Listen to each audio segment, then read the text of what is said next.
All right, welcome. Today what we're going to talk about is first aid kits. So this is a question that comes up quite a bit. People ask a lot of questions about first aid kits and there's no easy answer for it. So first aid kits are a very personal thing. They are tailored to tasks usually, so I don't generally take a generic first aid kit anywhere I go. I try and tailor it to a task. So I've got my friend Hollie in here.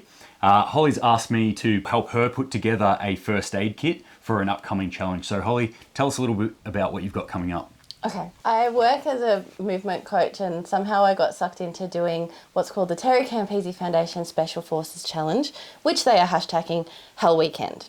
So you can kind of assume you would know exactly what that means. I don't imagine it will be as much of a hell week as you had, but I'm still pretty nervous about it. So we just got the packing list and we were told bring a personal first aid kit, and I started having a meltdown because I have been watching your videos and know that there's just so many options, and I was like, can I just take Band-Aids? And then I thought, my first thought was, if I just take Band-Aids, Stu will tell me off. So rather than trying to work it out, I just sent you a message and said, can you tell me what to put in my first aid kit? Cool. Well, I'm glad you're freaking out from watching my videos. That's half the intent. Yes. Is to freak people out and to hopefully imbue you with enough knowledge that you feel confident that you can move forward in the world. Yeah. Let's talk about some of the tasks that you're going to be doing and some of the likely things that could go wrong, and then we can start to think about what kind of first aid kit we're going to build around that. Mm-hmm. So what are the tasks or roles that you're expecting to do? How long does it last? Yeah. And what are the physical activities that you're going to be doing? Okay. So they told us, we don't know very much at all. 30 hours. There's definitely a long trek involved. There's a camp overnight. There's probably a lot of horrible workouts. There might be some sort of cold challenge, I reckon. And yeah, so just your typical kind of, I guess, hiking and then push a little bit harder stuff. Yep, excellent. So a lot of movement by foot. So instantly we're starting to think about things like blisters, which you prefaced right at the start. My Band-Aids, right? Getting Band-Aids in there. And that's a big one. For those who haven't ever walked a long distance before, blisters can absolutely cripple you. And I can attest to that. It doesn't matter how big and tough and strong you are. It doesn't matter how much you can bench press. A blister can absolutely destroy your day. So definitely that's one of the things we want to focus on, is having some sort of blister kit in there. Another thing that sort of comes to mind there, you were talking about cold weather. I'm also thinking about maybe warmer weather. It's summer here in Australia at the moment. So those extreme temperatures, we need to try and make sure that we're dealing with those, maybe in what we're wearing, so in our clothing and things like that. But also in the first aid kit, we're thinking about how to warm ourselves and how to rehydrate ourselves as well. So dehydration could be a big thing in this sort of challenge. So whenever I'm heading overseas to do a task, I don't generally take every piece of first aid kit I have. I look at what the task is that I'm doing, who I have to look after, and what the likely problems are that I'm going to have to tackle. Otherwise, I'm going to be carrying a lot of first aid gear. My first aid kits are usually separated into different areas. So I'll have a first aid kit that looks after just trauma, so bullet wounds and things like that, stopping bleeding primarily. I'll have a kit that looks after airway, so trying to maintain an airway. I'll have a kit that looks after things like fractures or breaks, and maybe one that looks after extreme temperatures as well. And I'll look at the environment that I'm heading to, the tasks that I'm going to be doing, and I'll put what first aid kits I actually require into my bigger first aid kit. But there is one first aid kit that goes absolutely everywhere with me, and it's what I call the coughs, colds, and sore holes first aid kit.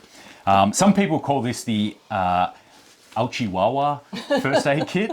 I like the first one. Both are legitimate ones, but these are the most common things that are going to go wrong with you. Within this, I've got things like small bandages, Band-Aids or plasters, little roller bandages, antiseptic cream, toilet paper. I've got things to get ticks out. I've got things to get splinters out.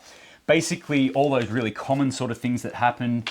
Most likely, I'll get a headache, or I will be dehydrated, or I'll get the run somewhere. So I want those sort of medications in there as well. All that sort of stuff that's really, really common that happens every day. That's still going to happen if you're in an emergency situation. It's still going to happen if you're overseas somewhere, and it will probably, or may still happen if you're competing in an event like this.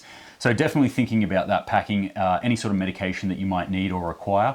And that's up to you what you take. I'm definitely not a doctor at all. So I can't recommend that you take anything, any sort of drugs or anything like that. But have a think about what happens to you regularly and then pack those sort of things. So Band-Aids is a big one. I always pack Band-Aids. I pack blister specific Band-Aids, and I also pack strapping tape as well. And one thing I recommend, apart from knowing how to use all these things, so doing a first aid course, is maybe going and upskilling a little more and maybe doing something like a strapping course or a sports medicine course where you're actually learning how to strap joints and muscles in order to keep yourself moving. So having a think about that, now what sort of things do you think you would want to take with you? Everything. No, I would never have thought of the strapping tape stuff. I think that's an excellent idea. Obviously the Band-Aids. Yeah, you know, like that hydrating, some sort of hydrolyte powder or something. Tweezers, like tweezers seem like they'd be important. It doesn't feel like there needs to be that much, but I just feel like you would have so many more ideas about what could happen, whereas I'm just like, I'll be fine. So The whole point of prepping, right? yeah. I mean, this is one of the fundamentals of the prepping mindset, is that we're not just assuming that everything's going to be fine. We're still hoping that things will be fine. And the majority of the time, things are fine. But what we're thinking about now is what could go wrong. So we're thinking about, we're doing a little bit of an obstacle course. We're going to be under physical duress while we're probably hungry, tired, cold, or very hot, lack of sleep, all this sort of stuff's happening. So the odds that we might injure ourselves can increase. So we want to think about strains, sprains, things like that. Certainly if you've had any history of those sorts of things as well, that's something that you want to pack for. So do you think I can add like a roll ball? Like kind of like a foam roller, but a small ball. Do you reckon I can get away with that?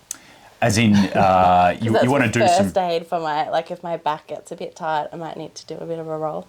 Do you reckon I can push that through a first aid kit? I think that'd work. Cool. Definitely. Yeah.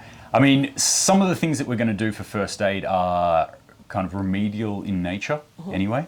And certainly there's things that I travel with. If I can get away with it, I generally travel overseas with a roller. And that's just so I can relieve things. My hips get very tight, especially if I'm in and out of cars and planes and things like that for hours on end. So that's something you want to think about too, is trying to front load or prehab any conditions that you've got, so they're not going to get worse when you're actually out there being physically active. Yeah, good idea. Yeah. You don't want to have to pack everything, because a full kit, a full first aid kit will end up being a bag like this with probably this attached to it. It's going to be very heavy and cumbersome.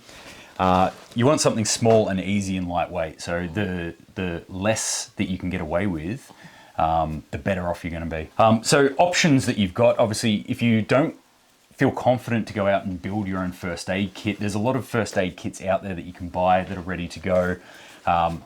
So little first aid kits like this one, or even smaller ones, which are based around hiking. So these are kind of like hiking packs. These ones are from Adventure Medical Kits, and you can get them in any good camping store. This is an Australian company, Survival First Aid Kit. And I do recommend their stuff, but one of the big things that I tell people about first aid kits is don't just go out and buy a first aid kit and stick it in a bag and then that's that, because you have no idea what's in there. You don't know what your capabilities are.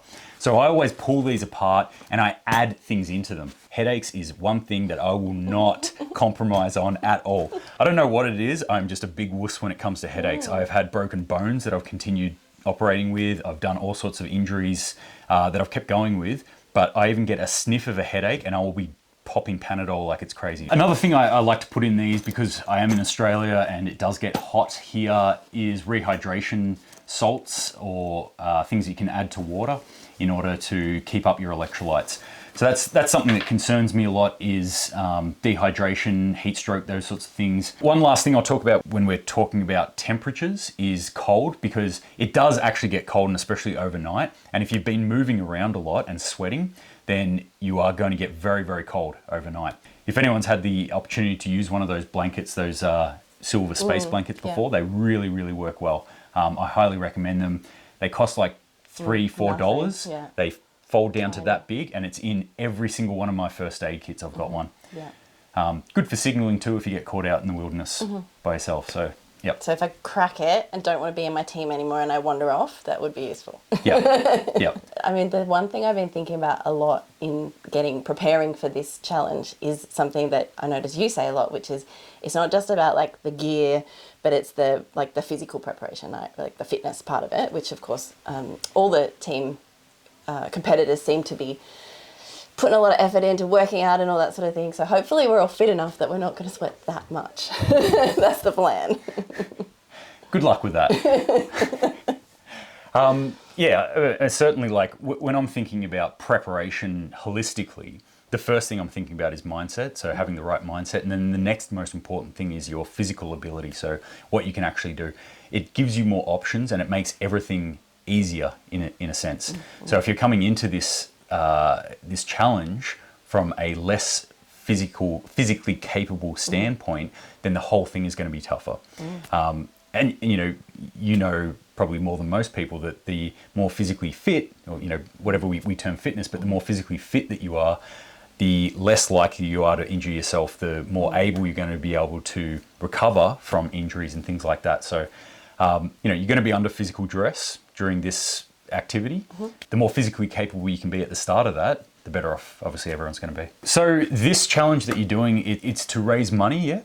Yeah, so we're raising money for young people in our region. So we live in the southeast of New South Wales, and what they do is each year they take, I want to say maybe around 15 young people, like high school age, to the Larapinta Trail in the middle of Australia and take them on this amazing epic adventure with mentors, and they do lots of trekking and have those kind of similar challenges to what we're going to have without the meanness, I think. Hopefully for them, not us. There's one person that's doing some giant hike and they're taking $1 for every burpee that they'll do at the top of the hike. And last time he said he was over 100. So I'm not doing anything like that, frankly. But I am going to compete in the challenge, and I would love the donations. And the way you could probably put a link in your show notes. Yep, I'll chuck a link in the show notes down the bottom and on Instagram, so you guys can go in there, donate to this challenge, help Hollie out, help these kids out that are going to be out trekking as well. It goes to an amazing cause, because what I've seen from the kids that came back last year is just so much more confidence and self-assuredness about what they want to do with their lives. And we think like, oh, it's just a hike, but it's not a hike. It's not just a hike. There's just so many different things that develop in them through going through this kind of challenge, which I'm hoping to get a little bit of for myself too, right? Like maybe I'll be even a little bit more resilient. It's an excellent cause. It all goes to the foundation, which all goes to getting these kids on planes and out to Larapinta and having those, I think it's 10 days out there. Cool. What's the name of the foundation? The Campese Foundation. Get behind it, guys. Follow the links down the show notes there. Apart from that, that's it from today. So thank you very much, Hollie. Thank you. Really appreciate it. Stay safe, guys. Stay prepared. Semper Paratus.